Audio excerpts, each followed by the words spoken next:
Okay. Well, thank you very much. So we're going to be looking at Schedule 5. Just before we move into Schedule 5, I've just picked up something in Schedule 1 that we just want to run past you. So one of the submitters put in the waterways gave the example of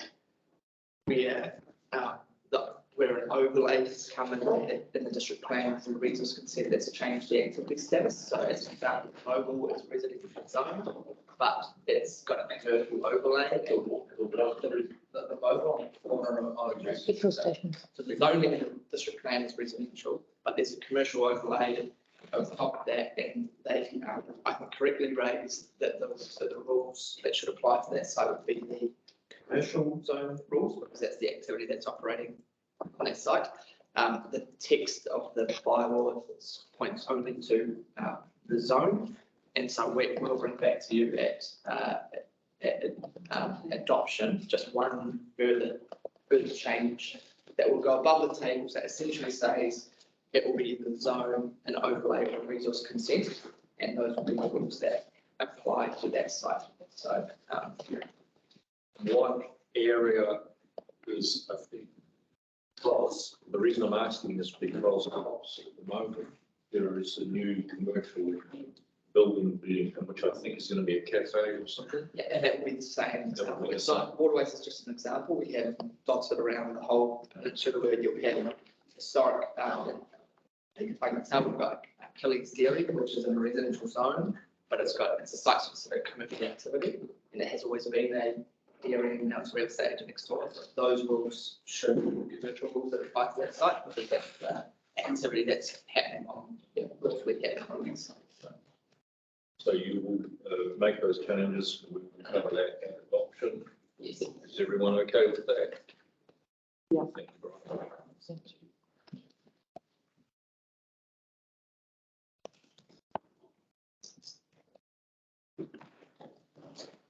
Okay, Schedule 5, Meg, Lindsay, over to you.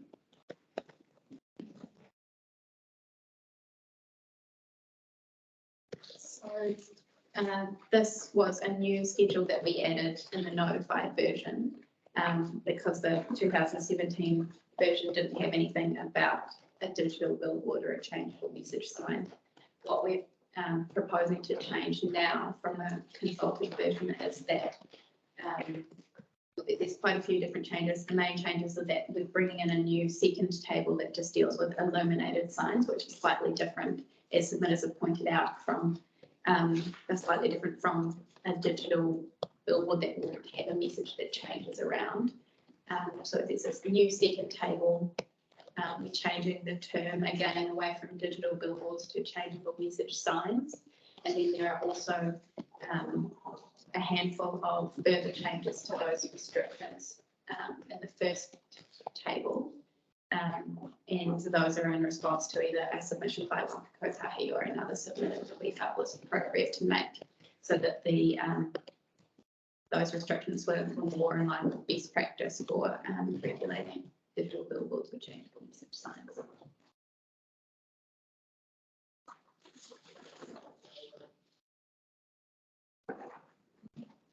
So, through the, under the adjust to ambient light, it says must not use an artificial light source unless controlled by a system that adjusts brightness in response to ambient light. Does that for any, does that apply to all changeable message signs, or only ones that have got a system that does adjust? It applies to all of the changeable message signs, but not an illuminated sign. So that's under the next table. So it doesn't apply to a sign that just has a static light and static image. Okay, so it's more like some of the school ones where they'll have different messages and If stuff. it's digital and it changes, then it needs to be able to adjust to ambient light.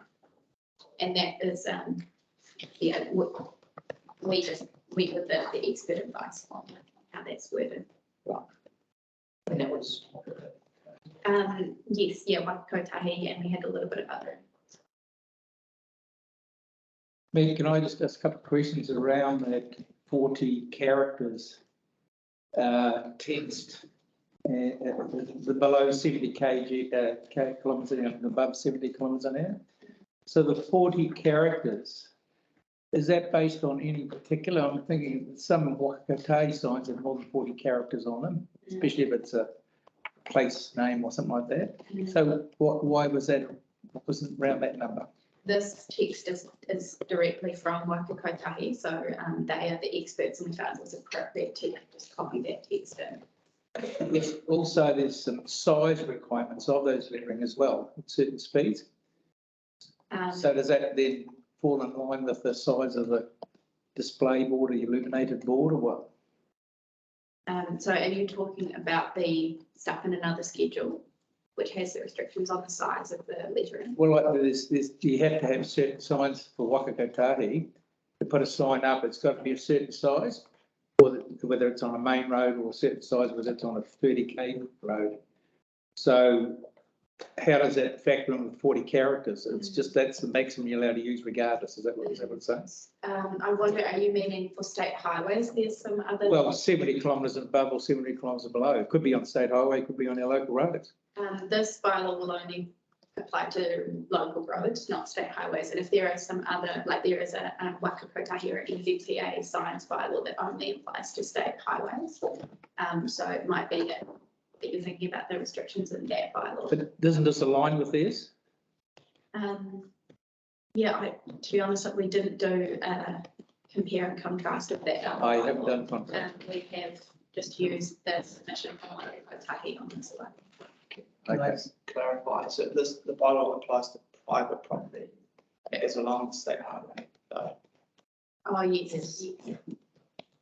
So that's why we have, 100k high zone.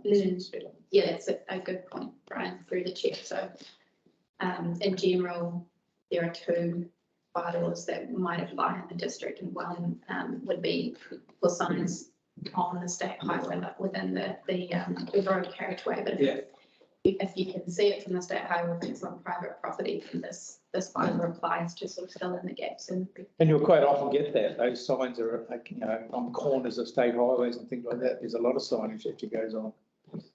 So you're saying that if it's an illuminated sign, it only has 40 characters. If it's not an illuminated sign, it can have more? I have to go back. So we've got the Schedule 5 working, and then we've got Schedule 1 working for signs that aren't illuminated or digital or changeable message. Right. And I'm sorry, I would have to go back to Schedule 1 and read through the requirements there to give you an answer. But those requirements would just apply to your standard sign that isn't lit up or digital. To help for clarification, would a changeable message sign have to meet both the Schedule 1 tables, depending on what zone it's in, and additional controls on them? My opinion is that no, it would just have to meet Schedule 5. It's a changeable message sign. It just needs to meet Schedule 5. Yes, and the reason for that is there will be some, like Terry has brought up, there will be some differences between Schedule 1 and Schedule 5, and so we want Schedule 5 to prevail over Schedule 1 when it's illuminated or digital. Schedule 5 is the hierarchy. Yes. Okay. And Schedule 5 doesn't have any size requirements. I'll just have to read the text of In that terms of the image. sign, sorry, not in terms of the text, in terms of the height of the sign. So it looks like image content is the place that we would have a sign, a lettering cap or a lettering restriction, and there isn't anything in there based on my read of those two paragraphs.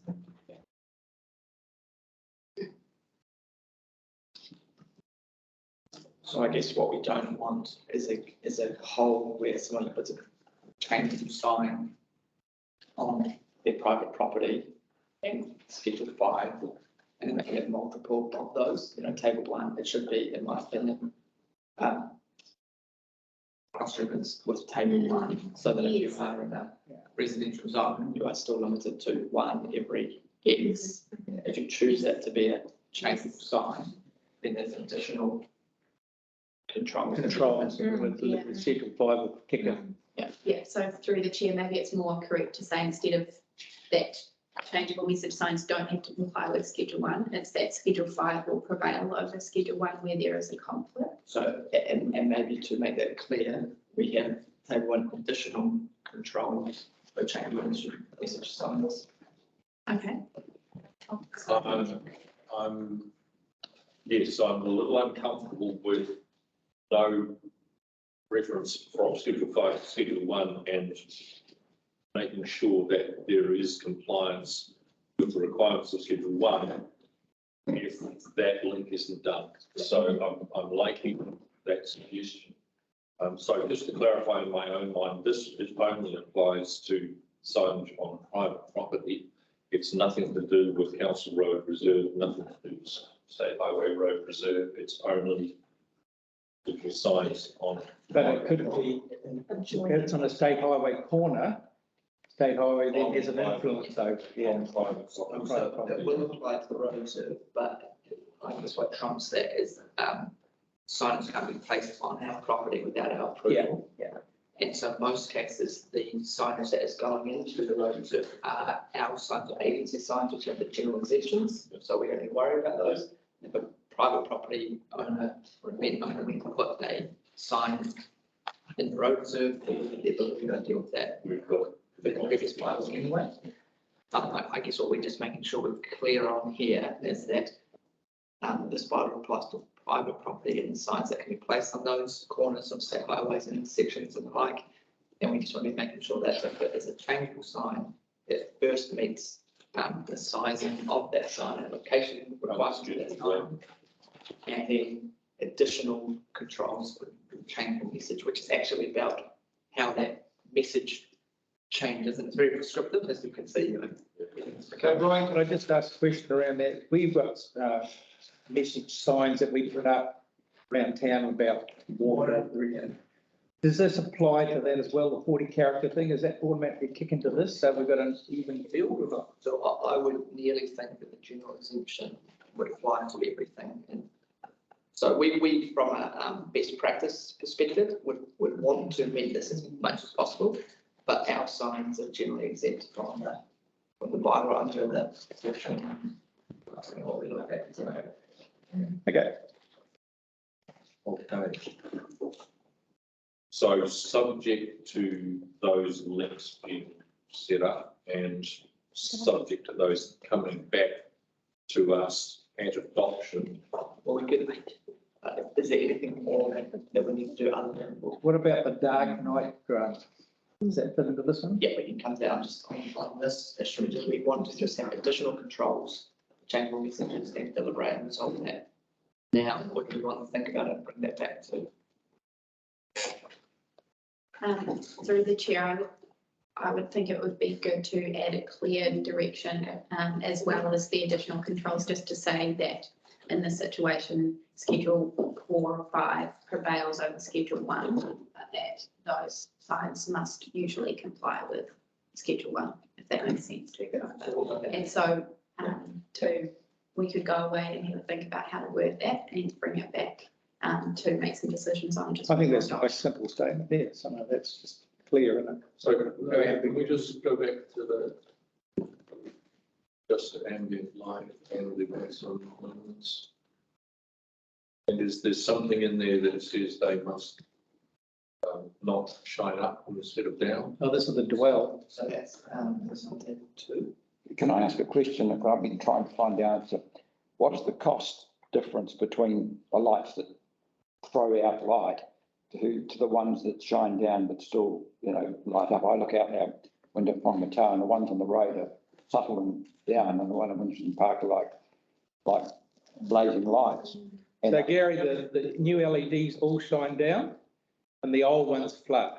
So the new lights, all LEDs fire straight down. so what's the cost difference between the two? Oh, they don't put the old ones in, but it's about $5,000 for an LED new one. They're not cheap. So the ones in the park, because I know the late Brian Coffey was really upset the way the lights were shining in the park, because he said it affected so much of marine life around by the beach area there. He I think they're all flood ones and those except one LED up the top corner, I think.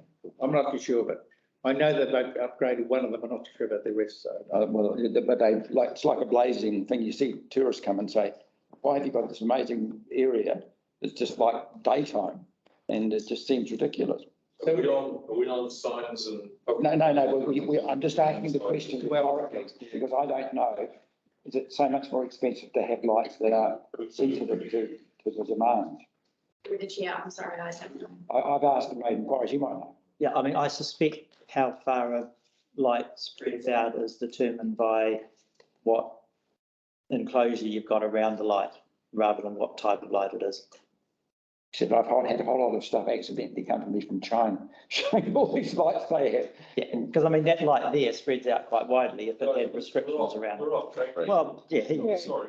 Terry had asked. Like a lifetime conversation. Can we move this to another discussion? So I'm looking at the maximum luminance, is that, I know that the Kotungu Dark Sky people, offered some data that you're asking us for, Gary. Is that in response to that or is? Well, we're into that next, aren't we? Aren't we going to finish this?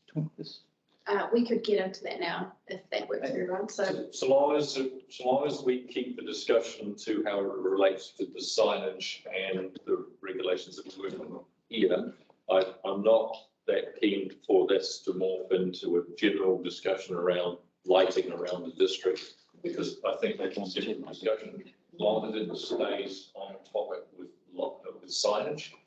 Well, the next one is about light, the dwell, number 5, As it relates to the dwell time, which is signage, or are we Signage. lighting as well? So table one, table one is around changeable message signs. And then table two is, the general, provisions for all illuminated signs. Illuminated signs.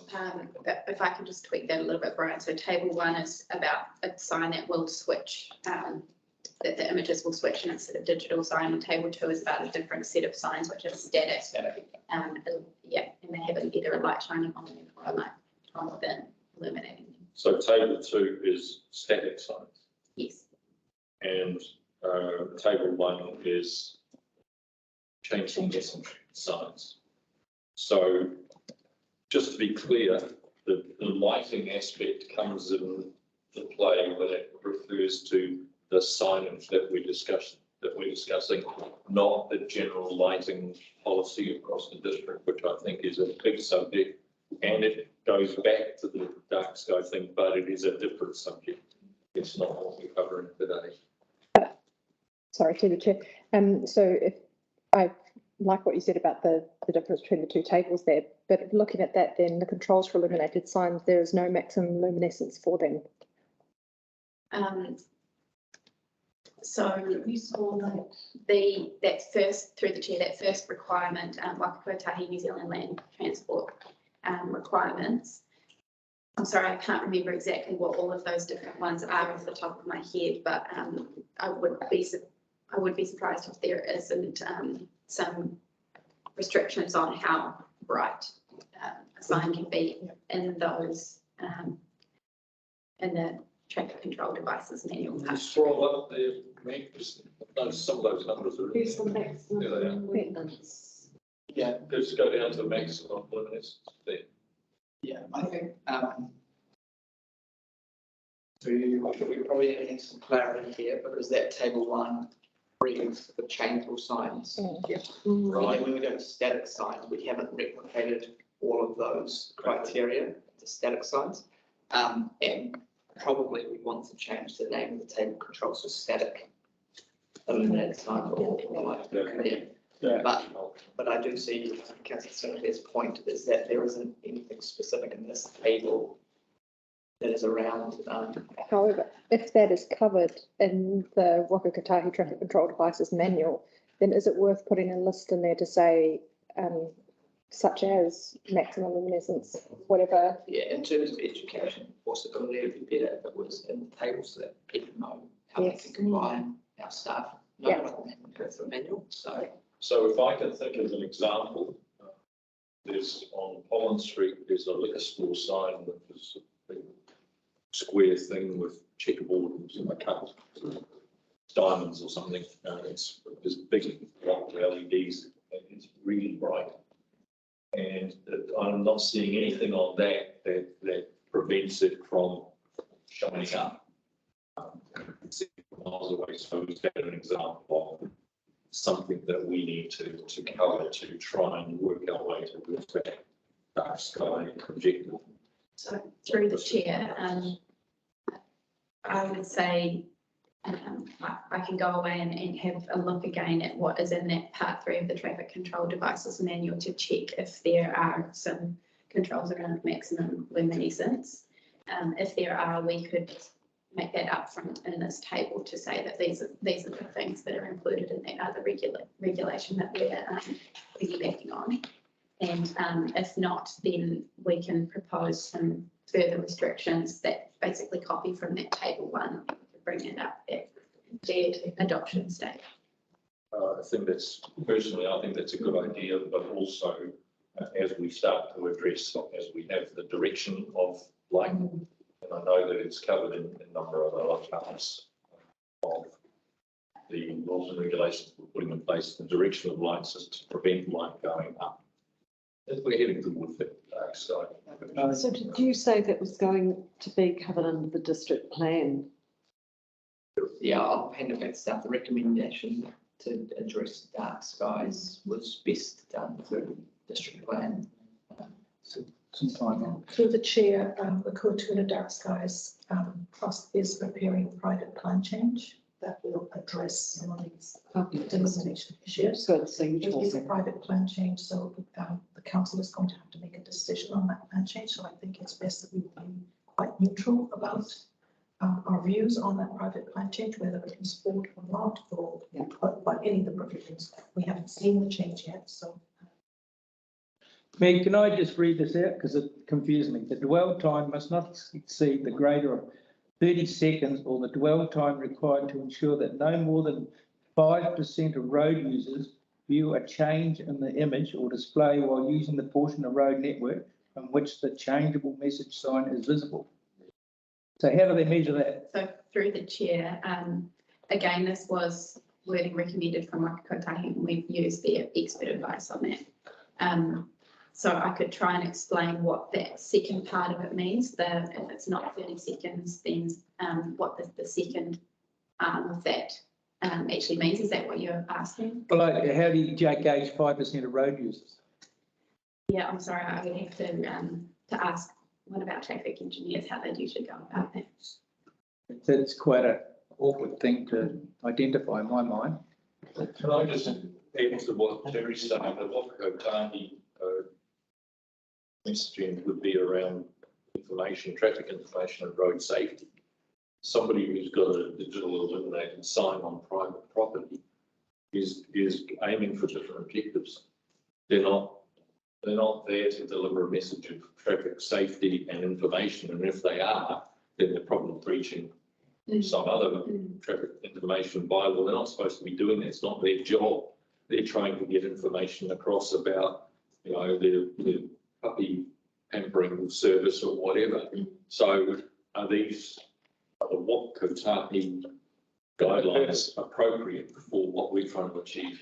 Because they seem to be quite restricted in terms of. Hard to manage. Yeah. So we received that submission from Waka Kotahi knowing that we were talking about this bylaw applying to private signs. So I would assume that the planners and lawyers at Waka Kotahi have considered that these requirements are appropriate for private signage and not for their signage. Yeah, but they're talking highways. We're talking local roads. So a whole different deal. 5% of a local road is a sign saying something like physiotherapy or something like that. You know, we've got down a local road. How do you measure 5% of complaints?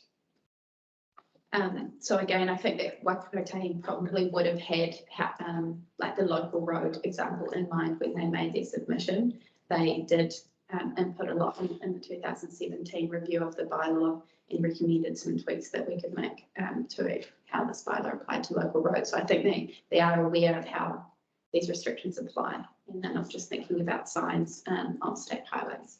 I think that, I'm straight over that. yeah, so just to clarify Councillor Walker's point, we need to, them to come back to the purpose of the bylaw. And so we don't need to be directed by what Kotahi, you know, this is the regulations, you can make decisions on what you want to do. It's kind of what's on me. Yeah, and the purpose I've just put up on the screen, you have to find that balance between signs do not present a hazard of structural danger to public safety, which Waka Kotahi will be submitting on in terms of they do care about road safety.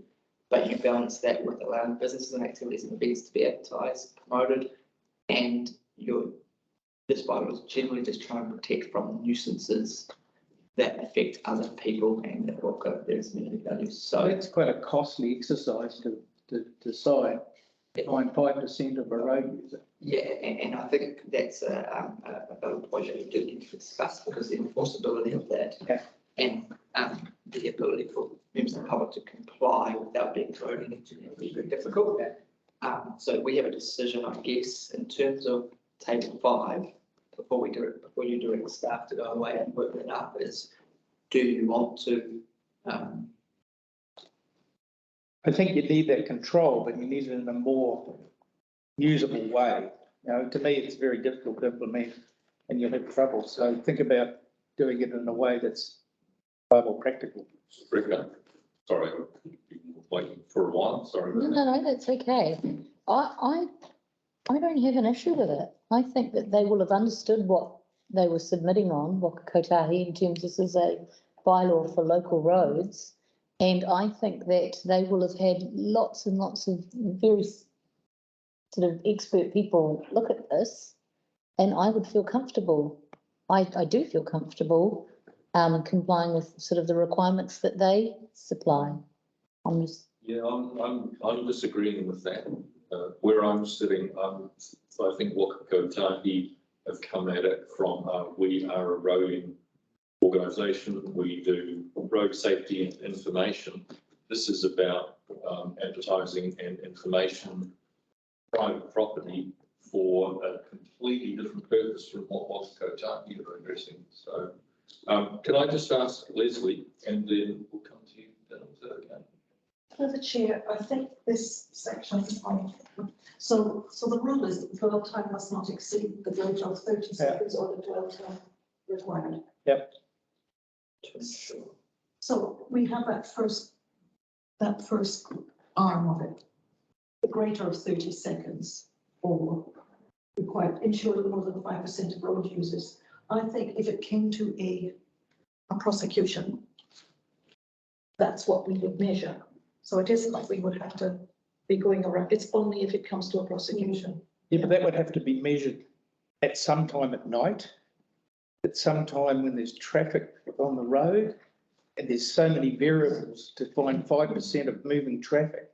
I think that's a very difficult number to try and. Can we go through people who are waiting? Yeah, sorry, Terry, I know you're following on from what you were saying before, but we'll go around if that's all right. Yeah, it's interesting because I agree with Reka that they've done the research and studying to come out with such specific data. You know, you have an example and, you know, it's not highways necessarily. If you're driving Auckland International Airport or domestic airport, there's those great big signs, they're on private property. And what they don't want with those percentages is too many people driving at a specific speed to be distracted by the change of image. So they've done the studies, they understand how it works. And as Leslie said, we've got somebody else's data that we can use for backup because they know what they're talking about. And we would only use it in the case of a prosecution, but not going to go out there and try and educate people on how that works. Yeah, that was more or less what I was going to say, that this, you know, we talked about before, this is a reactive thing. So if somebody had concerns, they could raise a query or RFS with us, and then from there we take it You have to measure it. then you have to measure it, and then you get a road engineer involved, and that's what their job is. It's not, yeah, no, I like it. Because they'll have all the formulas. Yeah. Still got the tuppence. Yeah. Go. So does it take one person to come along and say, I don't accept this? Or do you got to get 5% of the people to come along and say, I don't like this? So to me, that reads that you have to calculate how many cars driving past. You don't want more than 5% of those cars to be able to see the change in the image. So I don't read it as a complaints measure. It's more. So how are you going to look at it? You've got to have a complaint to follow it up, don't you? Well, my read of it, and I'm not an expert, but I would say that you would use some sort of traffic engineering report or assessment to figure out how long that second part of the dwell time, how long that actually equates to in a specific So situation. it's a guideline. And until a member of the public, so we've got that as backup for prosecution. So until a member of the public says, I was driving down that road and I find that sign really distracting, then we wouldn't do anything about it until that point. But council would still have the ability to do an independent or a council. Oh, yeah, for sure. Yeah. Through the chair, can I just mention something? So this whole sentence is the dwell time must not exceed the greater of, so it's a cap on the maximum. So automatically you can have 30 seconds. If you want to put up a sign that sticks around for more than 30 seconds, you have to figure out that second part, how long that. Yeah, well, that's clear. We can understand that 30-second thing. It's just what happens after that. Who defines it and how do we deal with it? And how much it cost? Is it a fuss? You know, I don't know. So I suppose it would be up to the sign owner to do the work to assess how much extra time they wanted, if they did want to use the extra time, but they would be able to have the message there for 30 seconds without doing the extra assessment. Yeah, which I think both the arguments are valid. First of all, the bylaw is setting a guidance and kind of educative standard. The second side is that we have to make sure that people can voluntarily comply with it. So if they can't understand that, it does make it difficult. What I would probably assume here is that people who have changeable message signs are people that probably interact with voting authorities all the time. They may be they may understand this bit of the reason around the table, and so therefore it's a non-issue. I guess if we started to see a series of complaints coming in that we were struggling with or one was wrong, that would be where we would come back for a review to say this board's not working or it's causing problems. I would highly doubt that we'll be prosecuted. The issue won't be about court prosecution. It will be about education, people wanting to do the right thing and maybe not being overly clear. So I'm hearing that people are relatively comfortable with what's being proposed. I know. Yep. So unless there's any further discussion, I'm ready to put it. All those in favour? Against? Yeah, I'm not happy. I feel it's difficult. It's either or. Your concerns are noted. I think there's some relevance to that. You want that recorded? Yeah, it's fine, yeah. Okay. Is that the end of? So we've still got these part 3 and part 4 resolutions. So part 3 is request that the chief executive instruct staff to make changes to the draft amended advertising and sign bylaw describing resolution to submit the draft amended bylaw to council for final approval at a future council meeting. All those in favour? And all determines that the requirements of section 156 and 160 of the Local Government Act 2002 have been met in respect to the draft amended advertising and signs bylaw. All those in favour? Thank you. That is carried unless I've missed anything, Aaron. Through the chair, I just want to check, do you guys want something in regards to the few changes that we're bringing back?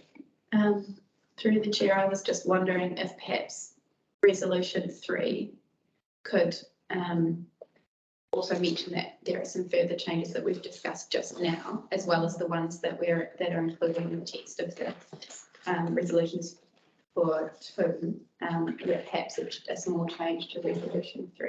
Yeah, does that sound okay? And we're all happy for those to come back at the adoption meeting and to be passed through at that meeting? Absolutely. Yeah. Okay. Are you okay to make those changes? Do we need to make them now and resubmit that three, or are we okay? If the mover and seconder is okay with that, then we can just.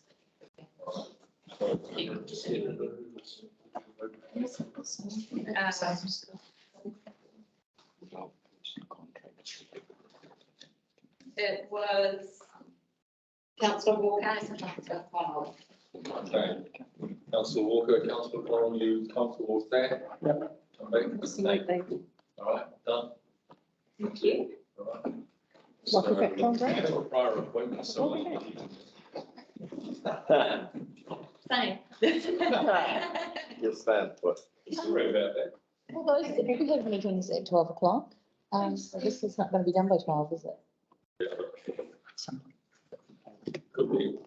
It's aimed at that.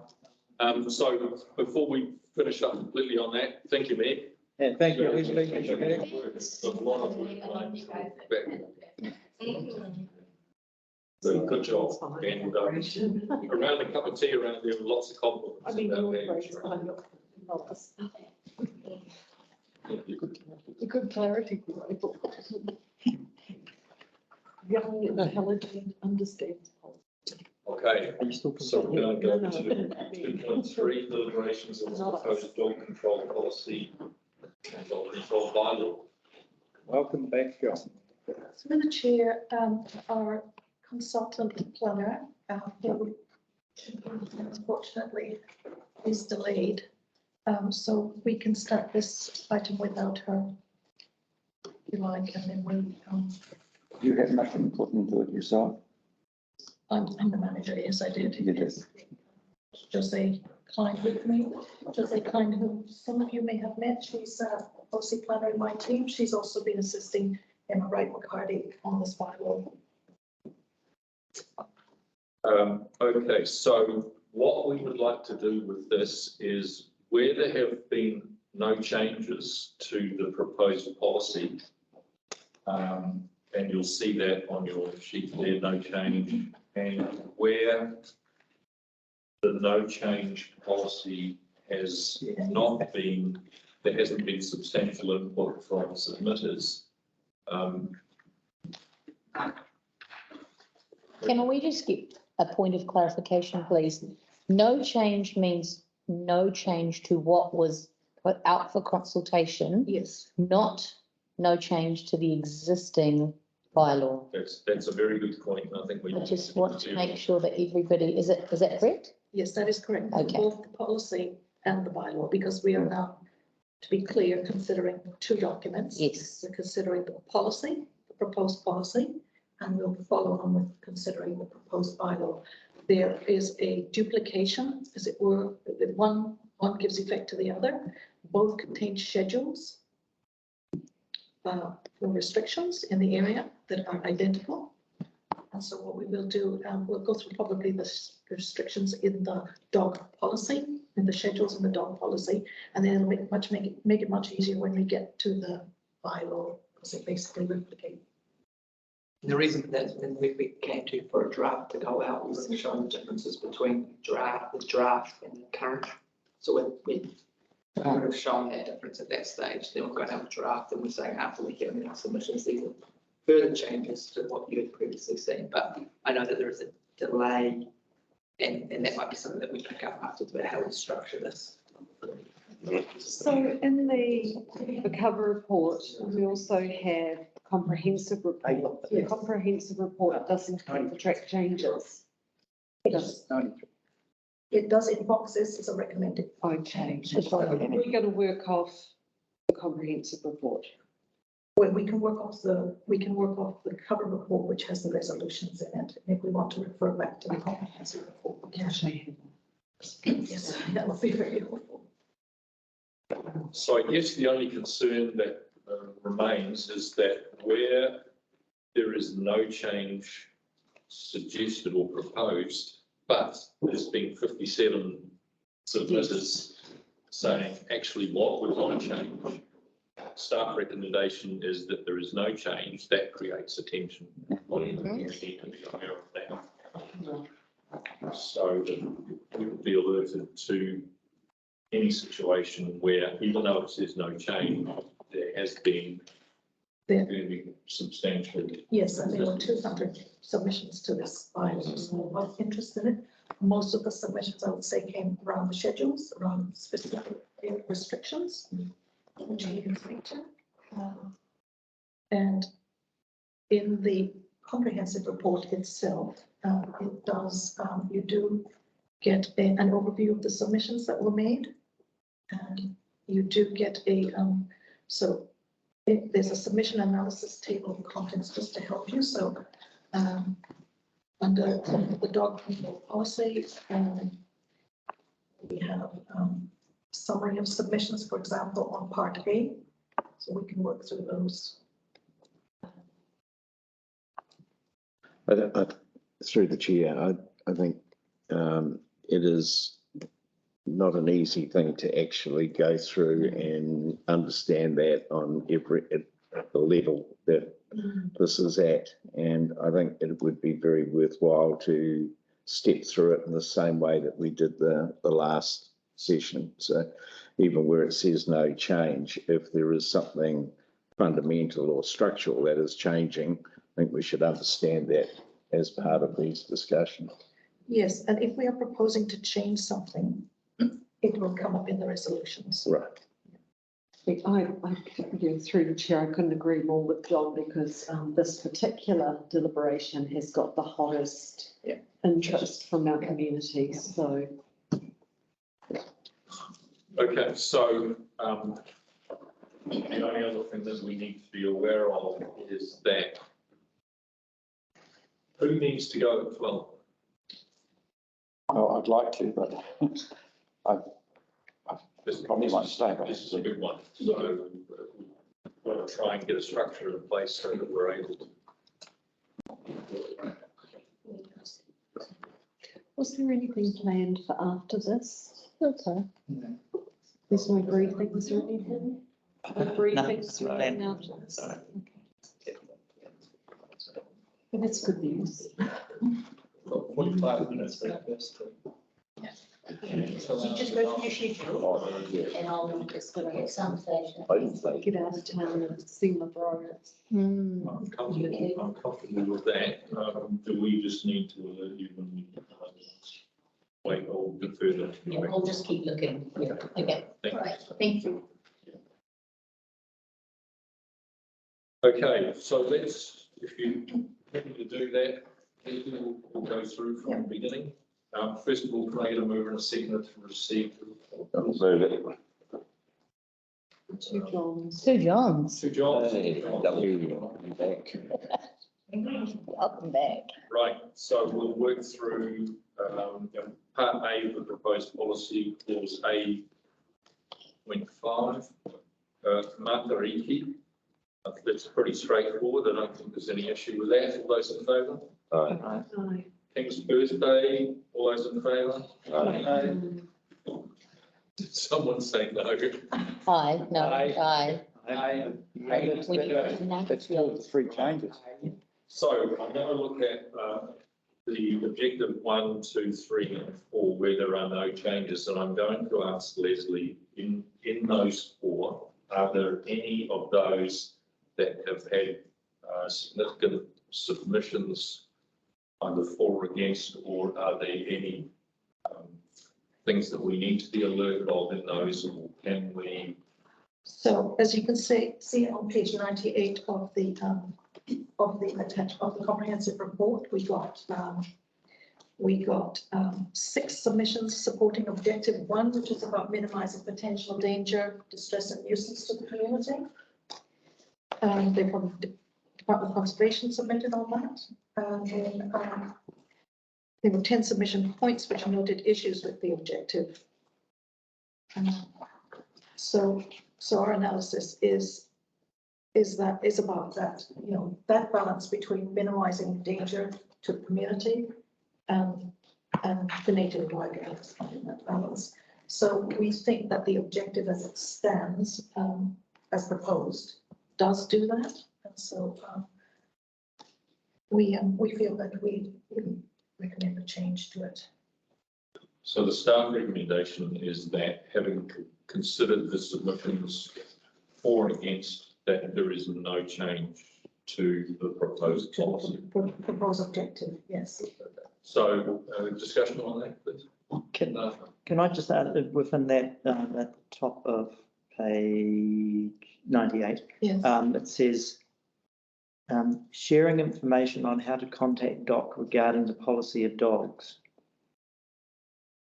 I'm just not sure what sharing information with public, how the public contact DOC, how we contact DOC. I'm just not sure what Objective that one. means. Objective one has some bullet points under it. And just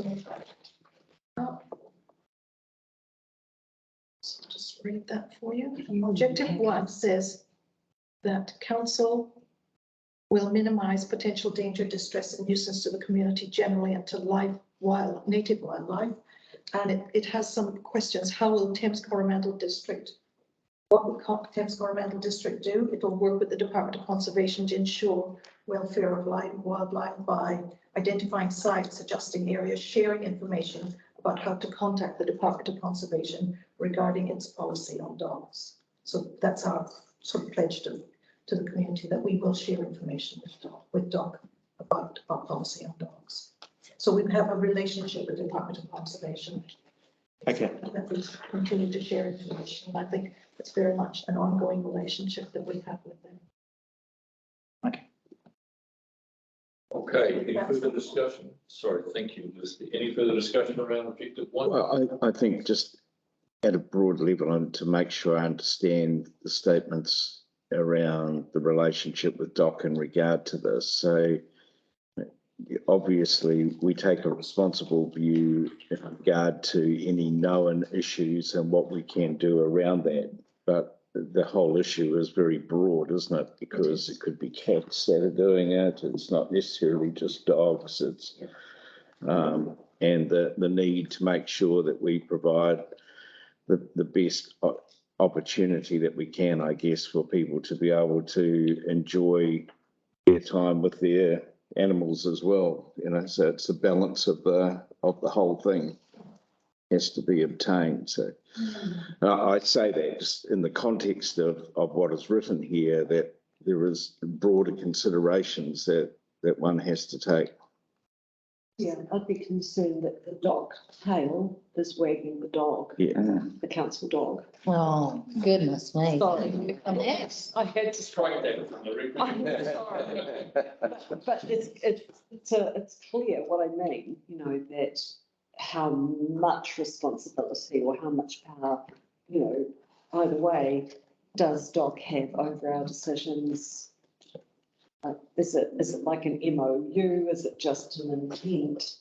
How much legislatively or legally can they influence our actions on these? So I guess the answer to your question, Delhi, is that they've made submissions with the staff recommendation is that the objective policy is the purpose, it's working, it's okay, don't change it. Okay. So in other words, we're throwing our own pocket. Yes. But we're not open to challenge from DOC. Hold on, challenge them. Anyone, yeah, true. Yeah, true. But we as councillors are here to decide, are we okay with what we've got in place, Yeah. despite the submissions for against. And I'm not against having a relationship with DOC. I think they do some really great work, but yeah, I hear what John says, it's fine. DOC also. And I think, sorry, but John got it right when you said just striking that balance. Yeah. Sorry, Elizabeth. I was going to say, through the chair, DOC has restrictions on its own land. We've got our own restrictions, and it is confusing if those are not aligned. So, you know, it isn't that we, you know, we need to know where they're sitting so we can be aware when we set our own policy direction or where they're sitting. Doesn't mean we have to adopt what they say. Right, so my thing was obligation, the obligation to DOC to do X. Yeah, thank you. So on objective two, the objective two is about responsible dog ownership. It encourages support for responsible dog ownership. Can we just get that one? Yes. So on objective one, no change, all those in favour? Aye. Those against? Okay, thank you. So we'll carry on particularly to What are we passing of this resolution on? Just, It's in the chair, it's in the suggested resolutions. Page Cover 89. report. what page is that? Page, 89, Gary? In the packets. page, Yeah, he's got that. That one, there's two 89. numbers, there's two numbers. You page, said the page 89. Page 89. It's difficult to jump between the Yeah. comprehensive. Not easy. Well, I've got a confusion here before. 89, I had it So before. it's up on the screen, Gary, is I've that? got the comprehensive up on the screen. So that has the. Well, what we're, no, it's here. I think I've got it here, but it's page 8 or Yes. 99. But we're working our way through the resolutions, which are All right, page 89, so Okay. that clause. okay. Well, we've got up the top is objective 1 that we dealt with. That's the Down. one. That's the one we just We're voted on. objective, sorry, we're on objective. We're up to objective Yeah, 1. yes. Okay, so we flip over back to the objective 1. And we've got the submissions and the staff analysis. Well, I actually don't support the staff recommendations. It's not. Did you want, we voted on that. I'm happy to record a no from you, but did you want to talk to that some more? Well, I just think that the interest of dog owners, and I do not own a dog, but I'm just saying that I find that extraordinary. And what's said at the beginning, and those submissions, when you listen to them, are pretty damn good. I just think that dog owners and dogs have been ignored here. So I don't support that resolution at all. So we've got submissions on both sides, for and against. What we have to do is make a decision whether we adopt the staff recommendation of no change, in other words, the policy objective is fit for purpose, or whether we're going to revisit that. So the council table at the moment has pretty much decided that they're happy with the staff recommendation of no change. I will open this up again for discussion, just because there's been some confusion. So, Well, I can just simply say, I was absolutely astounded. I listened carefully to the dog submissions, and most were very impressive, particularly Mr. Betty, who is an international expert, totally disregarded. And I just cannot believe what a waste of time for the public to go through all that effort and be basically disregarded. And I'm just completely dissatisfied with what's come up. So quite frankly, I'm going to vote no, no, no, no, no. thank you. Rebecca? I think what I'd like to see here is the recommendation. So we're saying no change recommended to the proposed policy or proposed bylaw in response to these submissions. But I'd like to know, because we're talking about on what went out for consultation, what's the difference between what's in place and what went out for consultation? That's what I need, and it's in here, but we're jumping. It's a really, very awkward document to try and scroll back and forth and follow. So I just want that, exactly what the change is between what's in place and what we are about to vote on explained. Do you mind if I just, yes, that would be hard at this stage because of the way the report's written. So in an attempt to step you through it, in your pack, Yes. you've got objective 1, which is on page 161. Can I just pause for a second, please? Because I've been relying on the stuff that's on the screen. Yes. Does everyone else have the packet in front of them? Yeah. So I want to get the packet in front of me because I'm feeling. And can we get printouts, please, to make this a little bit easier of the, what page, the cover report? So I've opened two windows and I've got the PDF of the agenda open and then Civic Clerk open with the deliberations, so you can just toggle between them. You don't actually need a printout. Let's save the planet. Or you can get a printout. I'm not. Windows. All right, here we go. So at this stage, I'm slightly concerned that we're trying to make decisions and people are expressing concerns about what is in front of them. Should we take a pause for 10 minutes and try and get this set up in a I way quite that like a is? printout, sorry, Robbie, so that I can annotate all of this. Liam's got it, Liam's trying to make a point. So I'm going to adjourn for 10 minutes just to try and get us lined up so that we've all got the information upon which we can make decisions. Elizabeth? Just to be clear, what you would like printed out, would you like a copy of the current policy? What I'm hearing is it would be helpful, and you can't do this in 10 minutes, is if they have the current policy on one side and the proposed changes on the other side and a comparison between the two. Am I right? Am I hearing that right? Well, then a marked up version showing the changes. It would make it easy. And that may not be easy to do in 10 minutes. So we've got a bit of a problem here. Would staff have a track Yes, change? So in attachment, through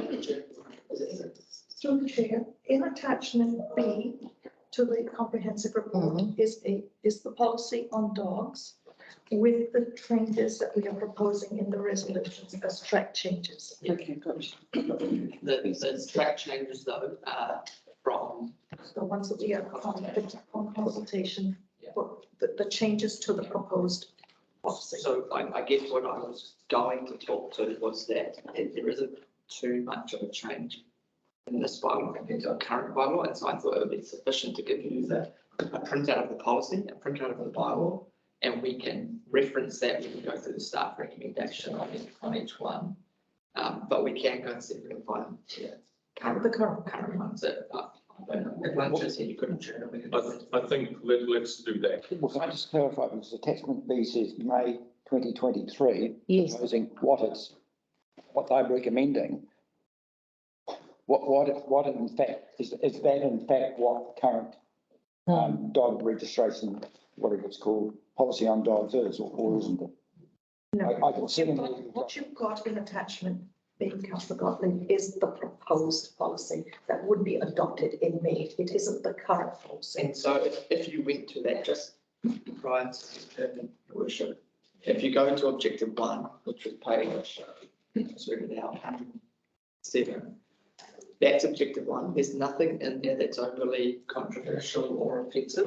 The staff are recommending up there is that it does need to find a balance between the protection of wildlife and other policy objectives such as recreation. But what I understand is that the attachment B, which actually has what is proposed, it's what people made submissions on. And in red, there are, I think, 3 changes, 2 for the mentioning King's birthday and Matarani, which are really nothing much to do with dogs, and one other one about a way going down. And the rest of all the submissions that were made by people have just been taken no notice of. And I'm That's what we're doing now, aren't we? well, no, what we could do, but that they've disregarded basically all the submissions, coming up with it, and the bits in red are of no moment. And this is what they're proposing, and that's what people submitted on. And all the effort and energy that was put in by the 270 odd, 77 or whatever was submitters has not been taken notice of, and I find that Councillor extraordinary. Gottlieb, that's unfair because I'm seeing submissions which are for and against the policies, and the staff have a difficult job of balancing up those for and against and coming back to us as council with recommendations. So Yeah, but there's not even any tweaking. There's some things which there is pretty much an unanimous approach, and it's been disregarded. So I'm just shaking my head. I'm not prepared to accept that. It's like it's been taken note of, but just because it's been asked for, Gary, or objected to, doesn't mean to say what's going to come into the policy. It may not be right at all. Remember the Mollocks at Whangapā, classic example. It's not. A lot of people wanted to retain those, and we looked at the whole argument, and we went with what was the best course of action in the day. At the end of the day, the same thing's going to apply here. We'll listen to the objectives, we'll listen to the supporters, and we'll start with give us a guidance as to the middle road. We're going to adjourn for lunch, and we're going to try and just get the information in front of us in a way that we can follow it through logically and easily. All right, so 12:30? Yeah. Thank you. 12:30.